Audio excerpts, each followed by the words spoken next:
के और मैं जमात अख्तर का तालिब इल्म। आज मेरा जो उन्वान है वो है plant root and shoot system. हमारे पास प्लांट में दो किस्म के सिस्टम होते हैं, root system and shoot system. हम सबसे पहले रूट सिस्टम को पढ़ते हैं।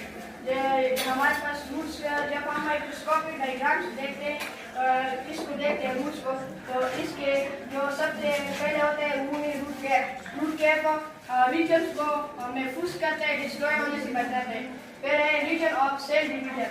सेल डिवीजन जब हमारे पास रीजन के अंदर सेल डिवाइड होते हैं जिससे हमारे पास रीजन ऑफ इलॉन्गेशन बन जाता है, बड़ा हो जाता है।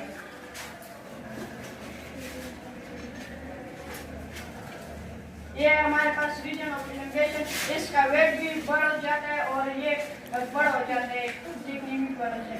जब ये होता है तो इसके बाद ये कन्वर्ट हो जाता है रीजन ऑफ मैच्योरेशन में।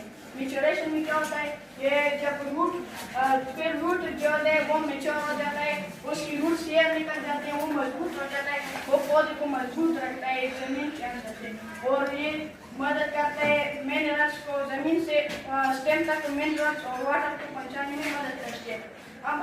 अब हम शूट सिस्टम को पढ़ते हैं। शूट सिस्टम में सबसे पहले हमारे पास स्टेम है, फिर नोड है, फिर लीफ है, फिर रूट है, फिर फ्लावर है।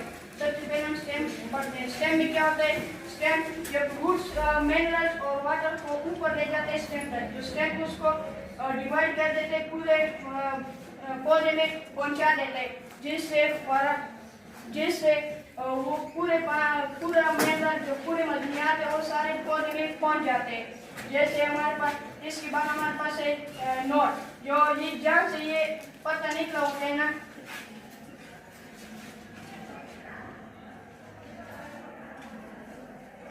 जड़ से ये पत्ता निकला होता है उसको हम नोड कहते हैं।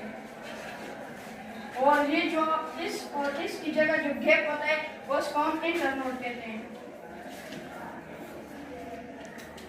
इंटरनोड कहते हैं। फिर हमारे पास लीफ क्या होता है, लीफ के अंदर खुराक तैयार होता है वो सूरज की रोशनी से, और जब हम पौधे में पानी जाते हैं तो उससे वो खुराक बनती है जिसको फोटोसिंथेसिस कहते हैं। फोटोसिंथेसिस करने के बाद हमारे पास फ्रूट बन जाता है। फ्रूट में हमारे पास स्टोर एनर्जी होती है, जब हम उसको खाते हैं तो हमारे अंदर एक एनर्जी जाती है जिससे हम एक्शन करते हैं, भागते हैं, खाते हैं, दौड़ते हैं। तो हमारे पास इसके बाद है फ्लावर में स्पोर्स होते हैं जिसके जरिए दूसरा पौधा पैदा होता है। जैसे तेज हवा आ जाए तो ये पोर्स गिर जाते हैं जमीन पर और दूसरा पौधा बना लेते हैं। और इसके दूसरा तरीका जो है वो एक